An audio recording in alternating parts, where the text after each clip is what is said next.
नमस्कार, मी किमया विशाल आरोटे. मी आर्या संदीप बोरचटे. मी पौर्णिमा निलेश बारवे. मी दर्शनी सोमनाथ काबे. मी आकांक्षा योगेश गुंजाळ. आम्ही श्री बेल्लेश्वर विद्यामंदिर बेल्लेच्या विद्यार्थिनी आहोत. आम्ही 9वी क मध्ये शिकत आहोत. आम्ही विकसित भारत बिल्थॉनच्या अंतर्गत स्वदेशी या मुख्य विषयावर आधारित पारंपरिक पद्धतीने किडीच्या धान्यांपासून खराब झालेल्या धान्यांपासून सेंद्रिय खत निर्मिती करत आहोत. या सेंद्रिय खतात आम्ही गहू, बाजरी, ज्वारी, मका, चवळी इत्यादी किडीच्या धान्यांचा वापर केलेला आहे.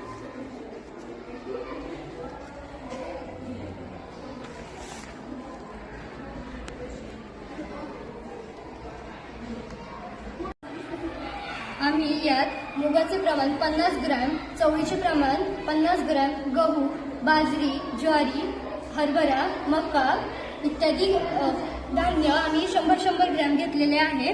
आम्ही शेणखत यात 150 ग्रॅम वापरलेले आहे. व आम्ही या सर्व धान्यांचा भरडा करून ते धान्याचा भरडा आम्ही शेणखतात मिसळून ते खत तयार करत आहोत.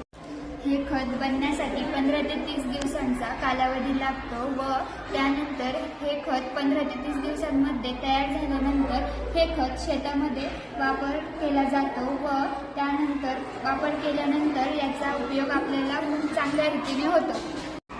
या खताचा उपयोग आपण शेतीसाठी करू शकतो.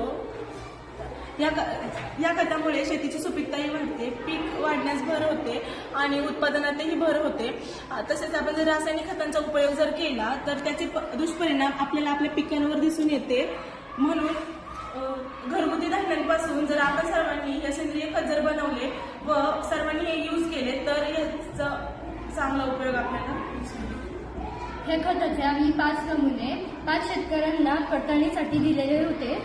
धन्यवाद.